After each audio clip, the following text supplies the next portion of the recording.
علیکم ورحمۃ اللہ وبرکاتہ۔ شافعی میڈیا میں آپ کا استقبال ہے۔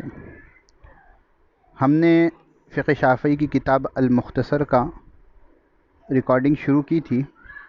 اب تک جو ہے ریکارڈنگز میں جنابت کے شخص کے پر جو چیزیں حرام ہیں اور بے وضو شخص پر جو چیزیں حرام ہیں اس کا ذکر آیا تھا۔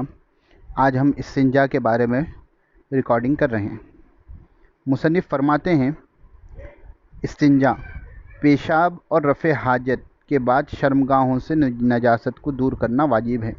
یعنی استنجا کہتے ہیں اس لیے اسی کو کہ جو ہے کہ جو نجاست جو ہے فارغ ہونے کے بعد رکھ جاتی ہے اس کو صاف کرنے کو۔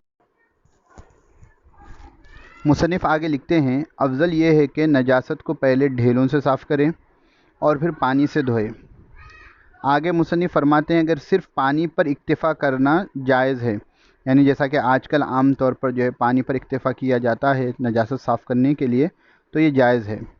یا 3 ڈھیلوں پر اگر بدن صاف ہو سکے، یا پھر 3 ڈھیلے استعمال کرنا، اگر پانی کہیں پر دستیاب نہیں ہے تو وہاں پر 3 ڈھیلے استعمال کرنا ہے۔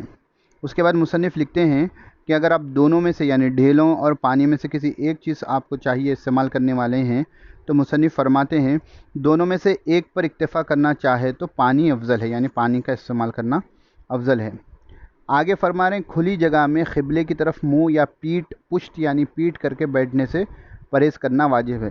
یعنی کھلی جگہ پر کوئی جو ہے استنجا سے فارغ ہو رہے ہیں تو وہاں پر قبلے کی طرف نہ منہ کریں گے نہ پیٹھ کریں گے۔ آگے ایک اہم ادب بتاتے ہوئے فرما رہے ہیں کہ ٹھہرے ہوئے پانی میں، پھلدار درخت کے نیچے، راستے میں اور سوراخ وغیرہ میں پیشاب پیخانہ نہ کریں۔ یہ چیز جو ہے تکلیف دہ ہے، اللہ تعالیٰ کی مخلوق کو تکلیف پہنچاتی ہے، اس لیے یہ کرنا جائز نہیں۔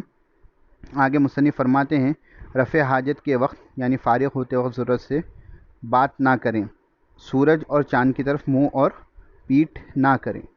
آگے مصنف مسواک کا بیان کر رہے ہیں، انشاءاللہ اس کو ہم اگلے اس میں ریکارڈ کریں گے۔ مزید مسائل کے لیے آپ جو ہے ہمارے یوٹیوب چینل سے جڑے رہیں۔ السلام علیکم ورحمۃ اللہ وبرکاتہ۔